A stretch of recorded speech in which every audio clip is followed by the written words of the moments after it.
Salam alaikum. Petit 3, l'étude théorique du pendule élastique dans le cas vertical. Donc on a ici trois figures. La figure 1 représente un ressort suspendu verticalement et ce ressort-là, il est à vide. La figure 2 représente le pendule élastique dans le cas équilibre. Et la figure 3 représente le pendule élastique mais n'est pas en équilibre car on a effectué un allongement vers le bas. Bien. Donc ici, la différence entre la figure 2 et la figure 3, c'est que dans la figure 2, il y a la tension du fil, car le corps, il est en équilibre, le système. Mais ici, le système n'est pas en équilibre. Donc ici, il y a la force de rappel Fr. Voilà la différence. Il y a ici la tension du fil lorsque le système est en équilibre. Mais lorsque le système n'est pas en équilibre, le ressort génère une force appelée force de rappel. Bien. L'étude d'équilibre pour la deuxième figure. Donc pour la figure 2, je vais noter ici le système étudié, c'est le corps. On va attaquer l'étude pour le corps S. Bilan des forces, il y a deux forces, la tension du ressort et le poids qui dirige vers le bas. Bien, d'après la première loi de Newton, car le corps est en équilibre, la somme des forces extérieures égale à vecteur nul. Donc, le vecteur poids plus le vecteur t égale à vecteur nul. La projection sur l'axe X qui dirige vers le bas, P moins t égale à 0. Donc, P égale à T. P c'est mg et T égale à K fois delta L. Donc, telle la tension du ressort, ce n'est que K, le raideur, et fois delta L, c'est l'allongement du ressort. Delta L, c'est L, la longueur finale, moins la longueur initiale, L0. Donc, voilà delta L, lorsque le corps est en équilibre. Bien. Maintenant, on passe à l'étude de la figure 3. Figure 3, on écarte cette fois-ci le corps, on écarte, attention, on écarte le corps lorsque le corps est en équilibre. Donc on écarte la figure 2. Le corps en bas de sa position d'équilibre, stable, et on le libère sans vitesse initiale. À un instant, ajouté ici, à un instant t égale à 0, considéré comme origine des dates. Bien, système étudié, c'est le corps de masse M. Bilan des forces, cette fois-ci, il y a le poids et il y a la force de rappel. Bien. Puisque le corps est en mouvement, donc on va, en appliquant la deuxième loi de Newton. La somme des forces extérieures égale à m fois l'accélération à g. Le mouvement est rectiligne. Donc il y a que x. Bien, car on a un seul axe. Donc c'est mx de points suivant i. Voilà, il y a deux forces, P plus Fr.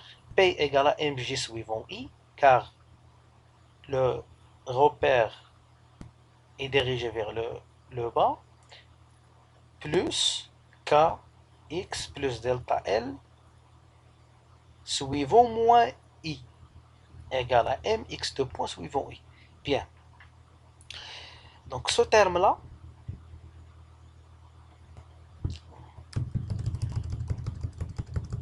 je reviens aux figures pour expliquer un petit peu pourquoi on n'a qu'un facteur de x plus delta L. Bien. Pour la figure 2, l'extrémité du ressort est confondue avec O, l'axe OX. Mais lorsqu'on ajoute le corps S, il y a ici un allongement. Cet allongement-là permettent de augmenter la distance du ressort. Donc, aux positions A, le ressort effectue un déplacement de delta L. Donc, à l'instant t inférieur à 0, le corps est situé à delta L. 0 plus delta L. Lorsqu'on écarte le corps, G va prendre l'abscisse delta L plus X, le variable X. Bien. C'est pour cette raison que je mets ici K facteur de X plus delta L. Car à l'instant, ou bien à l'état d'équilibre, le corps est situé en delta L. Bien. Ici, il y a un signe moins, attention, il y a un signe moins ici. Donc c'est mj suivant i plus k facteur de x plus delta s suivant moins j. Donc ce moins-là va multiplier par plus et moins. Bien. Égal à mx2 points suivant i. Donc maintenant la projection sur l'axe OX. Je vais annuler ici i, le vecteur i, le vecteur i, le vecteur i. Qu'est-ce que j'aurai? Mg moins, voilà, plus fois moins égale à moins, k facteur de x plus delta L égale à x2 points. Et puisqu'on équilibre la masse fois la constante du champ de gravitation égale k la constante, bien la raideur du ressort fois delta L, l'allongement, donc je vais annuler ici ou bien simplifier mg avec moins k delta L. Qu'est-ce que j'aurai? J'aurai mx2 points plus kx égale à 0. Je divise tout par la masse, donc je trouve x2 points plus k sur m, x égale à 0. Donc c'est l'équation différentielle du mouvement du pendule élastique dans le cas vertical. Donc dans le cas vertical et comme dans le cas horizontal, ils ont la même équation différentielle. Donc du même, la période propre, ce n'est que 2 pi la racine de m sur k, et la fréquence propre égale à 1 sur 2 pi k sur m. Maintenant, on passe à petit 4, l'étude théorique du pendule élastique dans le cas incliné par un angle alpha. Donc on néglige maintenant les forces du frottement, du plan incliné. Bien, on a 3 figures. La figure 1 représente un ressort à vide de longueur L0. Lorsque je mets ici un corps, le ressort va allonger. Ça veut dire qu'il va dilater par une distance delta L. C'est l'allongement. Bien. Delta L, c'est L moins L0. Bien. Donc on a 3 forces ici. Il y a la tension du ressort. Il y a la force exercée par le plan. La force du frottement est négligeable ou bien est nulle. Et il y a le poids qui est dirigé vers le bas. Bien. Pour la figure 3, on a la figure 2 représente l'équilibre, mais la figure 3 n'est pas en équilibre. On écarte le corps vers le bas suivant l'axe OX. Comme je dis tout à l'heure, le ressort va générer une force appelée force de rappel. Bien. Pour la figure 2, donc voilà, on étude bêta l'équilibre. Bilan des forces, il y a 2 forces. La tension du ressort, 3 forces plutôt. La tension du ressort, il y a P le poids, il y a R la réaction du plan. Le corps est au repos, ça veut dire que la vitesse en centre d'inertie égale à vecteur nul. D'après la première loi de Newton, la somme des forces égale à vecteur nul. Il y a 3 forces, P, R, T égale à vecteur nul. Vecteur nul. Donc notez ça. Vecteur nul. La projection sur l'axe OX donne Px, Rx, Tx égale à 0. Bien, Rx égale à 0 car R est perpendiculaire au plan, ou bien au l'axe OX. Px égale à P sinus alpha, donc c'est mg sinus alpha. Et Tx égale à T égale à K moins K delta L. Donc moins K delta L va passer à l'autre côté. Donc on aura cette équation appelée l'équation d'équilibre du ressort, du corps. Mg sinus alpha égale à K fois delta L. Maintenant, on passe à la figure 3.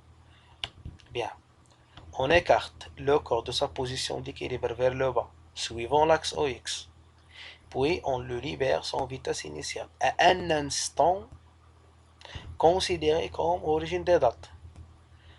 Ajoutez ça ici.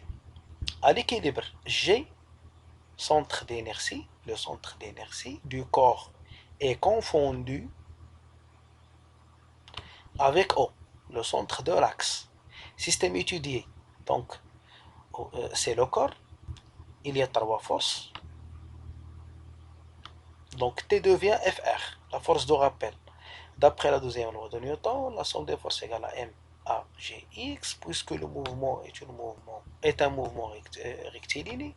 Donc, à Gx n'est que x2 points suivant I.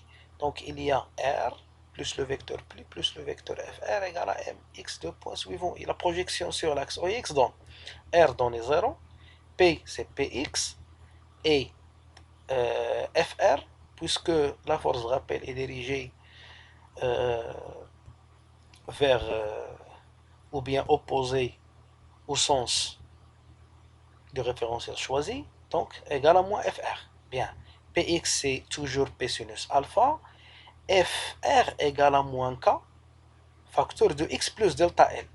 C'est comme dans le cas où on a le système vertical. C'est comme le cas du ressort vertical. Donc, P c'est mg sinus alpha. Je développe ici moins kx moins k delta L égale à mx de point. Je simplifie mg sinus alpha par k delta L car ils sont égaux d'après l'équation d'équilibre. Donc, j'aurai même équation différentielle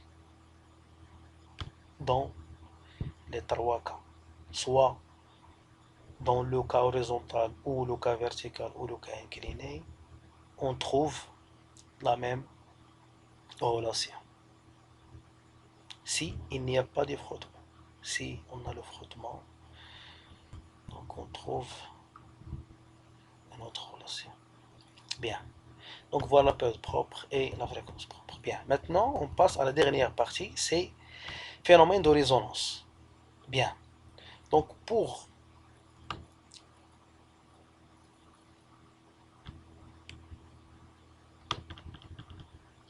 lorsque on a les frottements, on ajoute au système oscillant un excitateur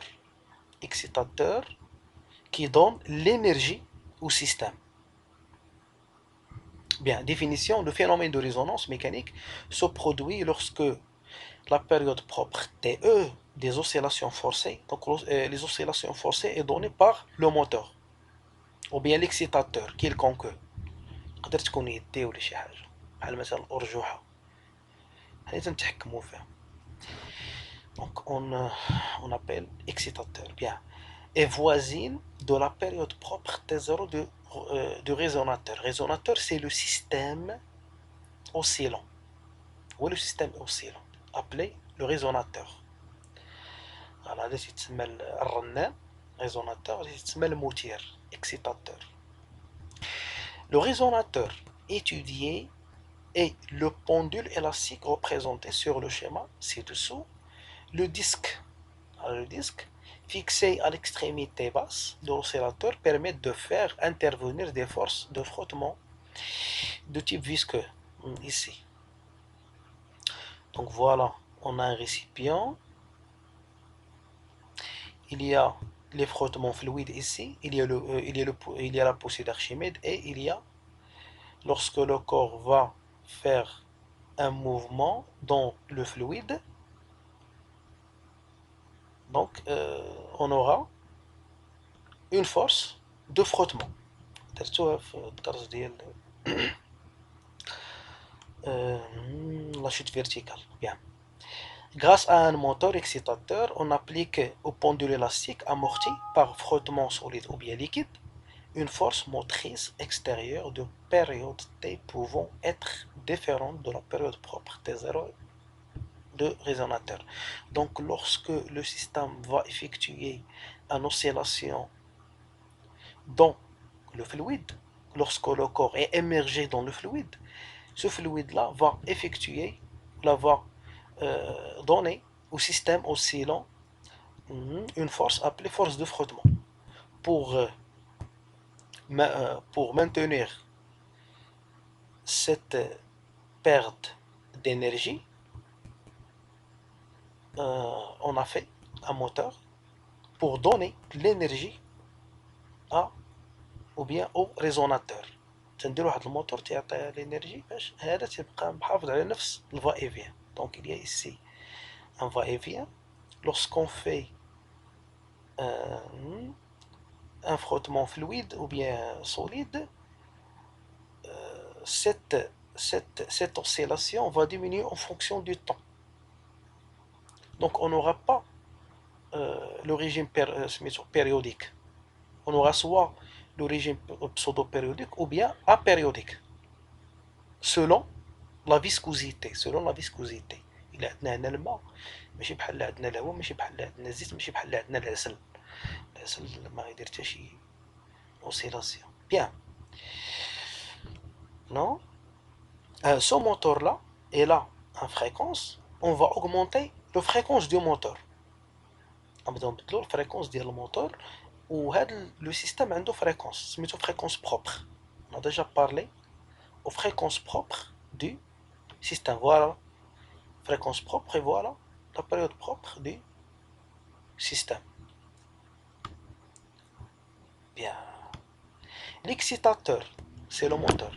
De fréquence réglable, on peut varier la fréquence du moteur, sa fréquence F au résonateur pendule élastique, et elle agit par l'intermédiaire d'une poulie, voilà la poulie, intermédiaire d'un fil sur l'extrémité haute du ressort, faisant varier la fréquence du excitateur et mesurant à chaque fois l'amplitude des oscillations du résonateur. Par exemple, si la fréquence propre du système oscillant égale à مثلا 5 هرتز، غنبداو نغيرو الموتور مثلا نعطيوه 1 هرتز ونشوفو 2 هرتز 3 هرتز 4 هرتز.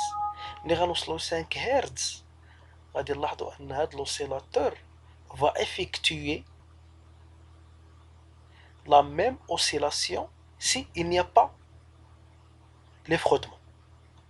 Donc on va augmenter ou bien modifier la fréquence faite par le moteur et on voit ça dans le résonateur. Donc il y a ici une courbe. Donc voilà la courbe. C'est le moment, voilà la courbe. Voilà l'amplitude XM. Donc on va varier la période. Donc il y a 3 cas.